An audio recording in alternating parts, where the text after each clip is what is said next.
Hi, my name is Morgan Dennis Cloud. I am the owner of My Bestseller Publishing. And today we have a very special guest with us, Dr. Greta Parrish, the author of Thin Line Between Love, Hate, and Betrayal. Welcome. We're so glad to have you here on today. Hello, Mr. Cloud. How are you? And I, thank you for having me today. I am doing fine and glad that you are here with me on today. So let's get right into it. Thin line between love, hate, and betrayal. People may see that and they may think that it's just another romance type of book or whatever, but um, tell me what happened, what inspired you to write this book? This book was one of the most transformative seasons of my life, where I was dealing with betrayal and grief at the same time. Losing my husband was devastating in itself, but having to deal with the loss of him and the betrayal and the grief at the same time became a very complex situation for me. And it's a story that I always wanted to tell. And it's not necessarily a air your dirty laundry type of book, but it's really a story about my healing journey, like what took place, like once I learned of all of these things in the healing journey, like where I started, what I went through, and where I ended up today. Okay, well let's do this because I know people are dying to know. So let's go ahead and talk a little bit about what happened so we can get that out there. But then let's talk about the bigger picture. Okay. Well, what actually happened, my late husband was diagnosed with stage 4 lymphoma cancer. And on his deathbed, when he was dying, I learned about his infidelity. And the way I learned about that is when he was transitioning from um, hospital to hospice. I was going through his phone to check his text messages, to send out a group text to names that I recognize, to tell people to pray for him. Mm-hmm. And when going through his phone, I saw a lot of like sexual explicit messages, and I'm like, wow. But things were happening so fast, I didn't have time to read the messages. I'm trying to sign the papers, get him checked in.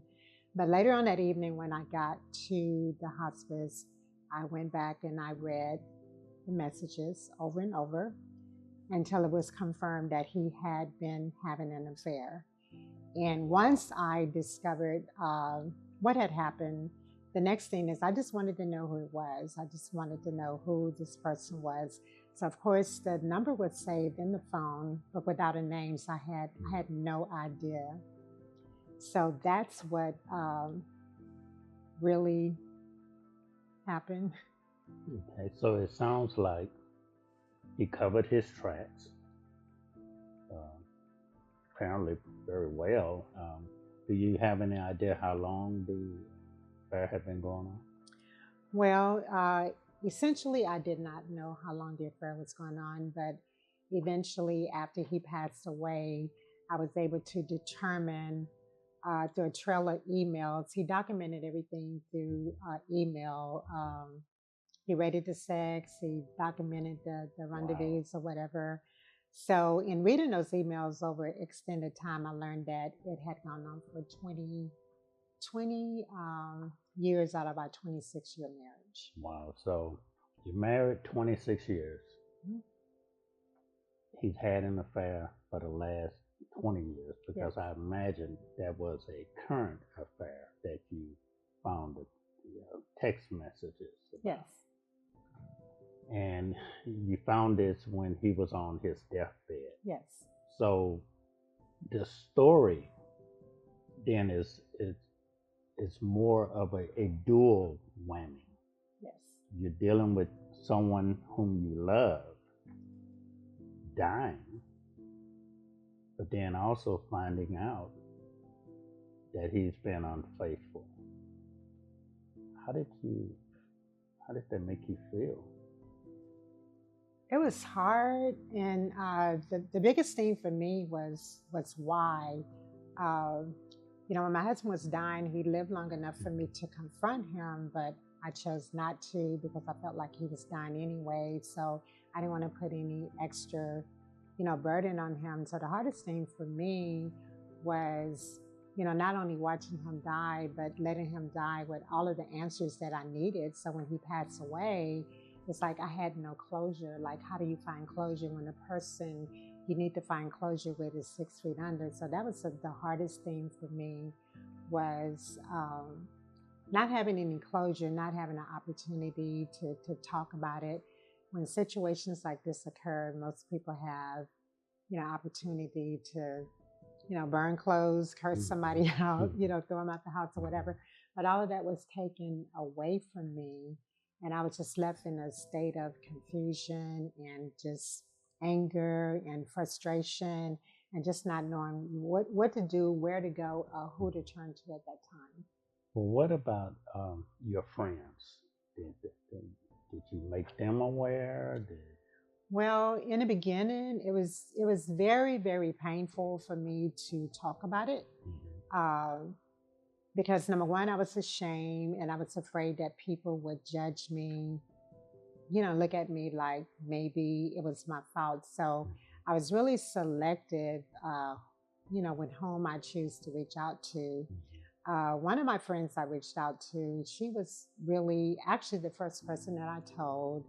And I told her like maybe 3 days before the funeral. I didn't tell her all of the, go into details, but she was the first person that I told, and she was very understanding.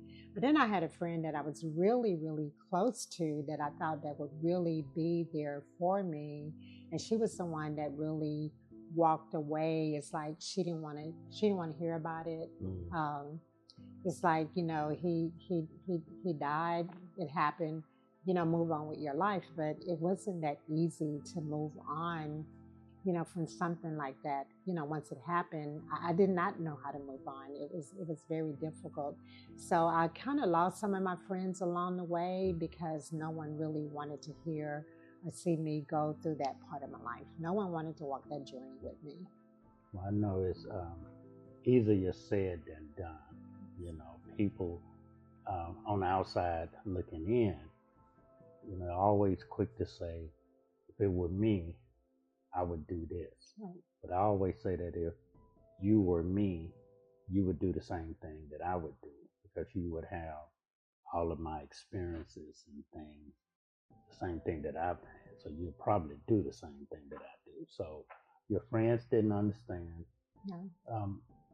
But I just came back from a funeral, and I know as a minister how hard it is many times putting funerals together. But you had that added issue. Right. You're burying your husband, but you know what he's done. I mean, how was that?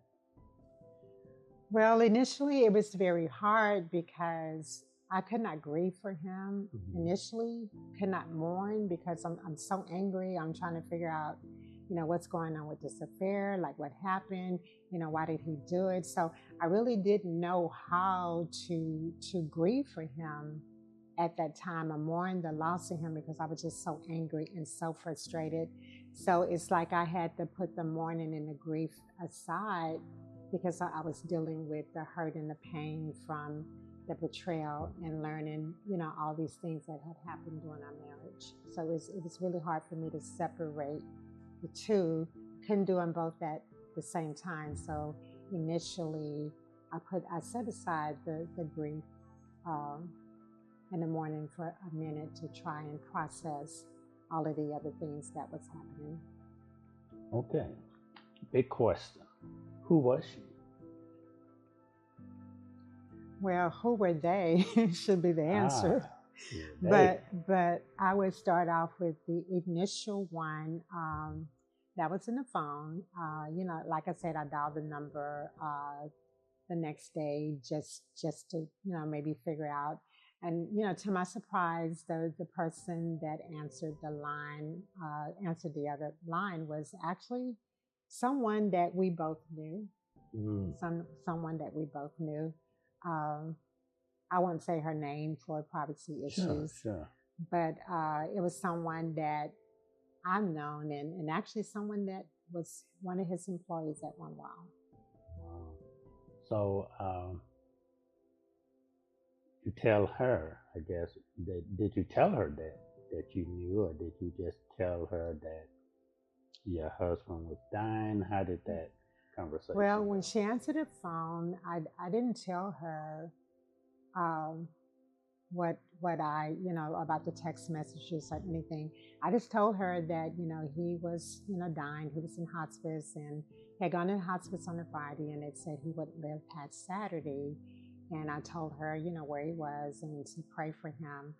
But lo and behold, she actually came to the hospice the next day, and I was just like really, really surprised to see her This is come. getting good. So when she came, I mean, I don't want to give a lot of the book away, Sure. but I will say that every hospice facility has like a chapel, like a private room or whatever. Mhm. And I did invite her into that room. Like once she came there to visit him, I invited her to come away in privacy because I didn't want to make a scene. And all I can say is if it was a scene from a movie, I would have Mhm. definitely won an Oscar, hands down. Wow. Wow. So you're just teasing us. So we have to get the book to find out. Yes. So let's talk about how you got through this. Oh How my did God. you, how would, with God? So how, were there some practical steps that you did to heal? It was a process. Initially, I thought maybe if I go out and meet someone else and, start dating again, that I can meet someone and they would make up for all of the wrong things that, my late husband had done. So I Mhm. ventured out to online dating, which Okay. was a big mistake. Okay. But anyway, anyways, I tried two relationships that didn't work out, Hmm. and I met several people while I did online dating or whatever. But it's like God spoke to me one day and said, "You cannot find a man to fix what another man broke." Mm. Like He's trying to tell me that the only way you're going to be able to heal is you're going to have to turn to the Word of God, and you're going to have to turn to me for healing. So really it wasn't until I allowed God to enter into the story of my life that my healing really began to take place. Okay. So that's interesting. Now, um, was this over a period of years, a period of months? It was over a period of years because he passed away in 2012. So fast forward to 2015, I had been looking for a new church home because I was going to grief counseling at the time, and Okay. I kind of felt like I needed more. Like Mhm. I just couldn't do it with counseling. That some kind Mhm. of way I needed to incorporate God into my healing Okay. process. So I had been visiting this church at the time, which I ended up joining, and the pastor there was a awesome teacher and preacher, Mhm.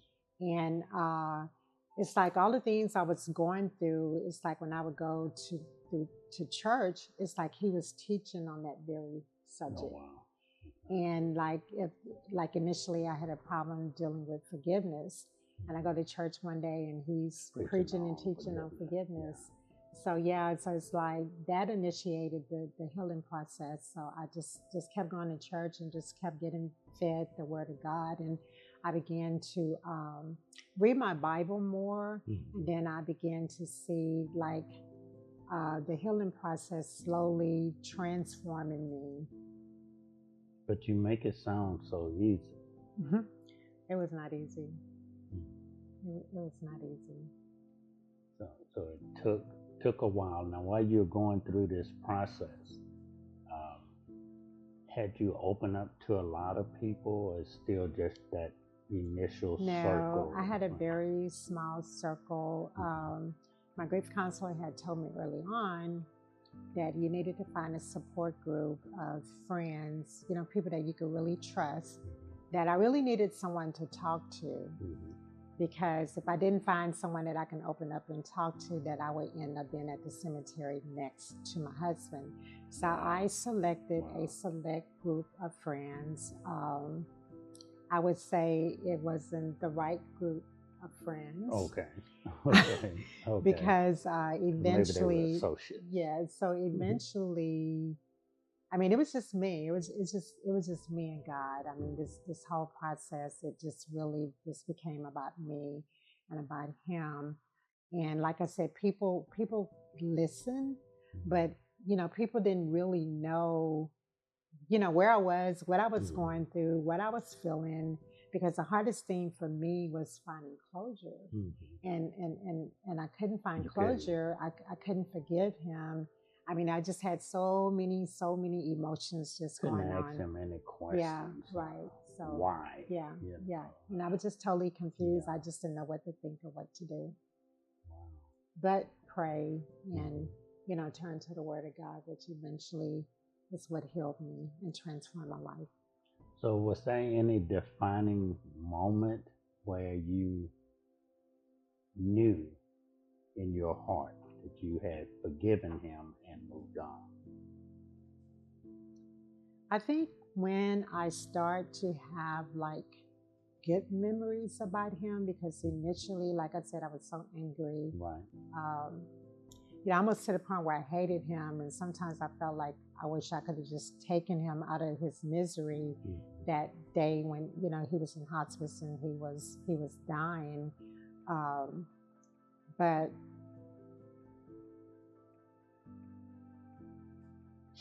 I'm sorry. Well, I know it's hard. And the thing about you being willing to be transparent, like you said earlier, it's not a tell-all type book, Hmm. but it's a book to where other people can be helped. Maybe some people are dealing with infidelity. Hmm. Maybe others are just dealing with somebody dying on them. Hmm. But there still could be many who are in a very similar situation and have no clue on how to get past that moment, get past of all of the pictures in your head, the conversations, and the time where you're remembering, like he said he was somewhere, but he came in later than usual. Just all kinds of stuff Yes. goes through your head that can actually drive a person crazy, Hmm. if you let it. But God, if Yes. it wasn't for God. And I think that's the message of your book. Now, which brings me to this. Um, we're believers. Yes. And so it's easy for us to say, go to God and, do better with your Bible study and all of this. But is that the answer for non believers as well? Well, going to going to going to God or turning to God is Hmm. always the answer for everybody. Period. Hmm. Whether you're a believer or a non-believer, um, you have to seek help Hmm. from somewhere. And I know a lot of times people turn to alcohol, they turn Hmm. to drugs, they may even turn to other affairs or Yeah, whatever. yeah. But ultimately that's not the answer, because Hmm. that's not what's going to heal you. Hmm. So you can just get caught up in a vicious cycle where you're doing the same thing over and over and over. But um, I think prayer and turning to God and giving it to God is one of the best healing process, one of the best healing medicine that money cannot buy. And we know this. It just, you make it sound so simple. Hmm. but I know it wasn't. But we don't want to harp on that. Where are you now? Well, today, um, I could say that I am on the other side. I'm on the other side of hurt. I'm on the other side of pain. I'm on the other side of betrayal. And it took some time, getting there. But I can honestly say today, I'm on the other side of brokenness. I've been through the journey, um, of the healing, the brokenness, um, the transformation. And I can honestly say today I'm on the other side of all of that where my life has truly been restored. So, have you ever doubted um, the testimony, or maybe not wanted to share because of what you think people would say or think or whatever?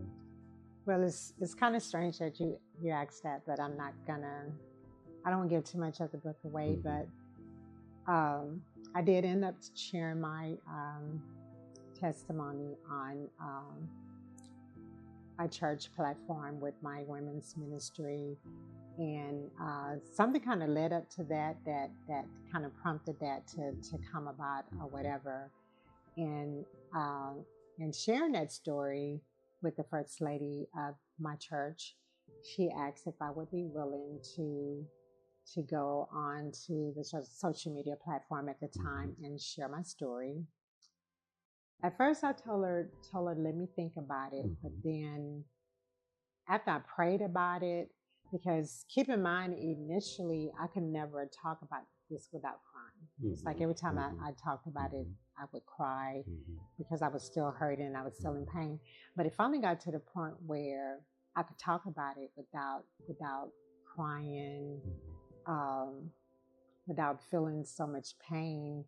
So I decided, like, why not? Because, like they say, your testimony is not for you, it's for someone else that may be experiencing the same thing that you have gone through. So I thought maybe if I would share my story, that I may be able to help someone that may have been going through the same thing. And keep in mind, betrayal doesn't always have to happen in a relationship. It could be, your job. It could be church hurt. It can be any kind of hurt, any kind of betrayal, whatever. So hurt is hurt, pain is pain, regardless of what it is. But people need to find a way, because during that time, I really didn't have anybody. I didn't have anybody to turn to. And ultimately, I did turn to the Word of God.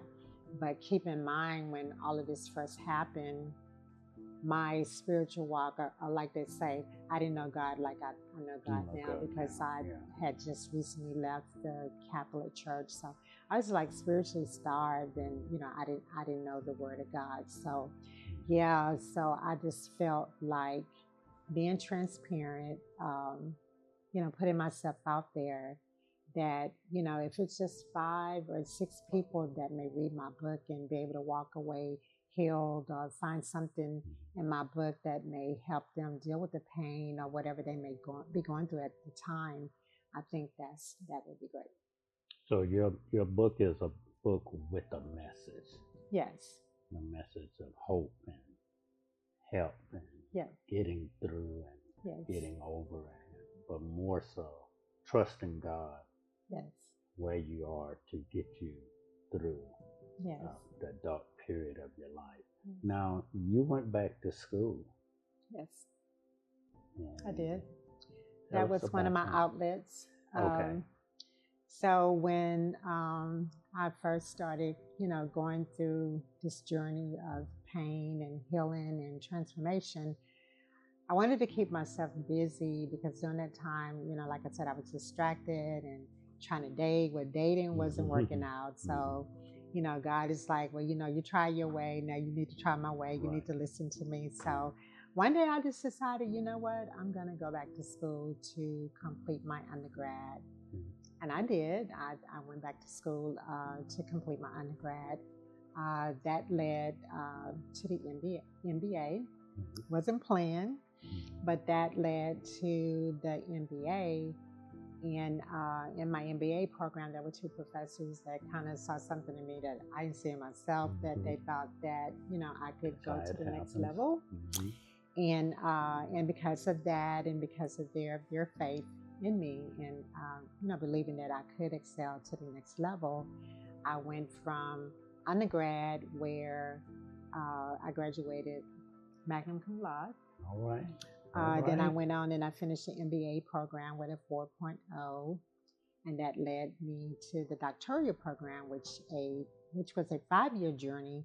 So a total of 10 years in all. But today I proudly stand in front of you as Dr. Greta Parrish. I finished my Oh, doctorate degree last year, May of okay. 2025, and I received a doctorate in strategic leadership. So all of that being said, uh, you probably could not have done it if you had remained in the place where you were. No, I could have never done it because I was stuck. You know what I'm saying? I was just for months. I don't Mhm. even know how I survived. And like I said, I was existing in the world, but not living in the world. Mhm. Um, and apparently, I must have been doing something right, because I was on the same job. I still have the same job, but I don't even know how I got up and made it to work each day, and got through each day. It was just so difficult, when I look back to like the initial process, the initial, where it all started. Mhm. I was just like going through the motions, just going through the motions, if you will. So yeah. So, are you going to use your book or your story to springboard to other things to where you can help people? Or what are your thoughts along those lines? Yes, well, I'm hoping, like, once my book is published, Hmm. well, actually, it's already published. My launch date is July 31st, Okay, 2026. very close. Yeah, so I'm hoping that that's gonna create a platform for like maybe motivational speaking, Hmm. where I can go out and speak to women groups, of all kinds. Like I said, Hmm. hurt is hurt, pain is pain. People are just Right. going through so many things, and I think I have a positive message in my book that would be able to help a lot of women, and not just women, men as Yeah, I was well. going to say that. Yeah, I was going to yeah, say, don't yeah. leave us out. Yes, Don't leave yes, us out. I yes, think yes, we need to yes, hear yes. that as well. Yeah, and one thing I wanted to add, Hmm. a lot of times when people think about, infidelity, they always associate infidelity with a man being unfaithful to the wife. But keep in mind, there's just as many women cheat these days as Hmm. men, so it's Hmm. not just the man anymore. Women too. I mean, there's just Hmm. so many people out there, in the world. And sometimes if people can just hear a message, Hmm. just a message from God, Hmm. just something to make them wake up and realize, hey, what you're doing is so wrong, and look at the number of lives that you're gonna hurt, just in that moment, just in that moment of pleasure. What How many lives can be ruined? And if you could just help people, prevent them, help them make the right decisions, and even if they're already there, they already done it, let them know that the God we serve is a forgiving God. We all make mistakes. I mean, no one is perfect, and there is life and there is hope after infidelity. Hmm. Well, is there anything else you would like to share? Uh, well,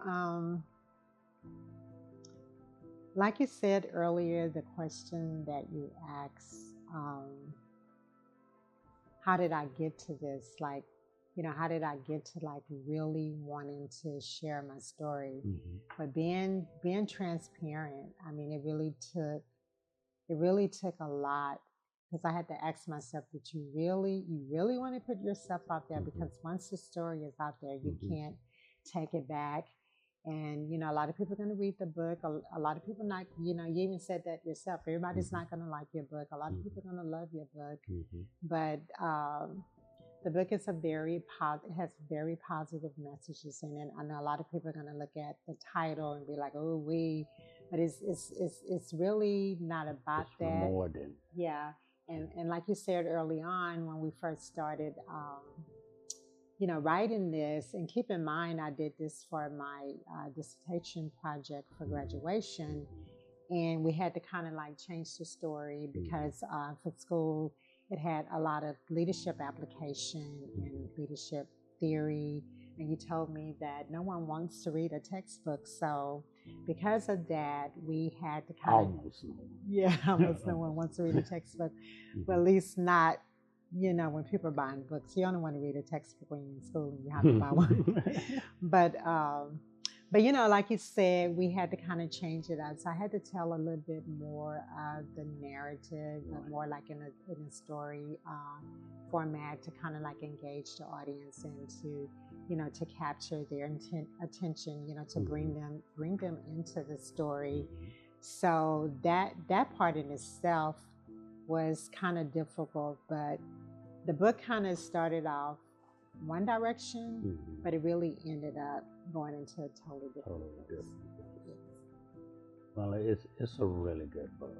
But thank you, I appreciate it. It's a really good book, and I'm hoping that the readers will support you, Yes. but more than that they will get it, because, as you said, betrayal comes in so many different ways.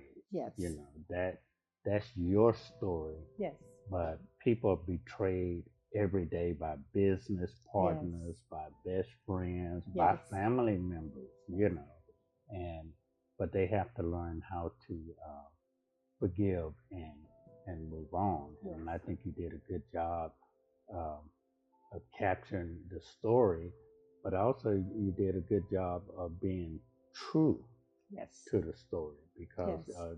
you are definitely a walking testimony and a witness to the power of God. And I think that is what's going to resonate with a lot of people, um, believers, non-believers,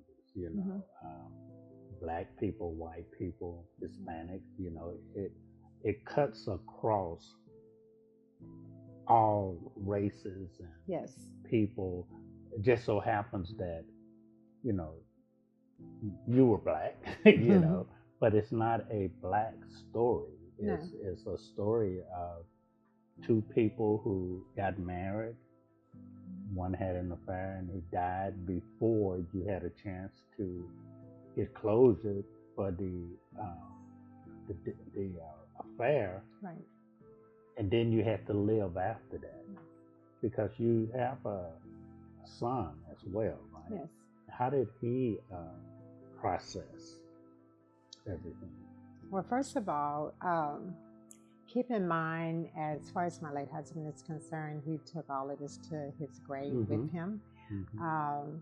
He did live long enough. If I really truly wanted to confront him, I could have. But at that time, I only knew about one person. Later on, I found out that there were others.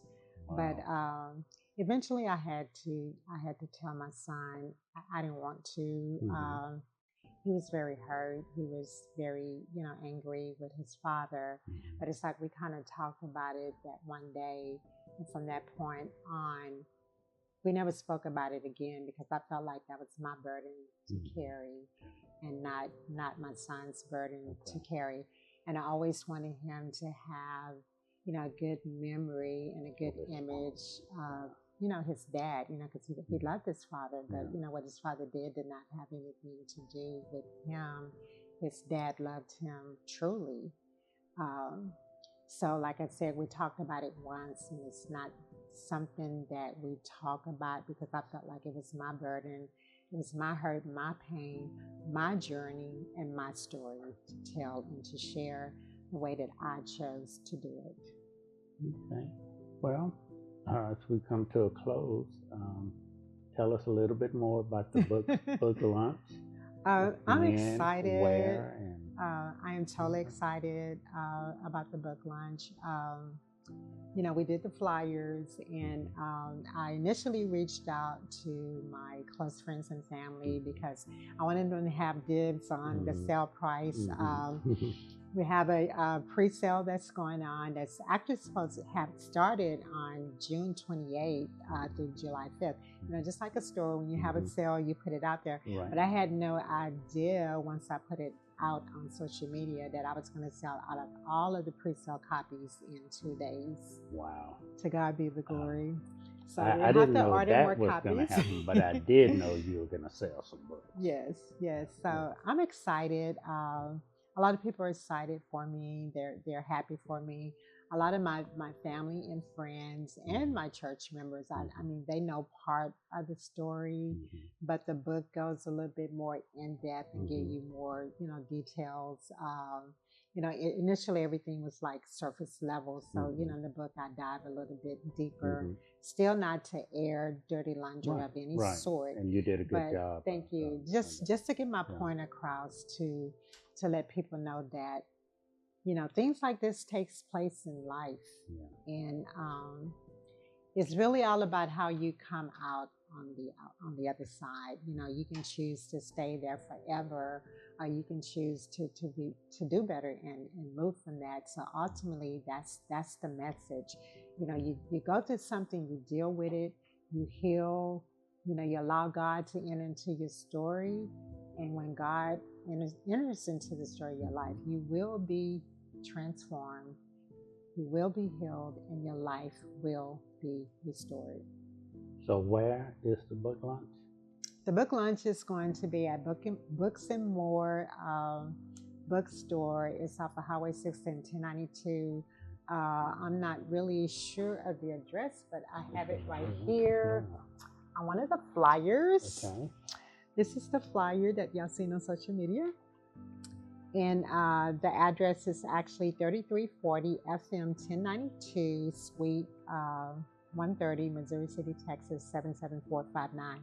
And those of you who are familiar with the Missouri City area, Highway 6 and 1092, there's like a Lowe's department store, hardware store, like on one side of 1092. And directly across the street from there is the shopping center uh, where the bookstore is located. And I just wanted to add that after July 5th, even though we're ordering more copies, after July 5th, the book will go for regular price. Pre-sale was $20. Regular price will be $25. So if you get your order in early, you save $5. Yeah.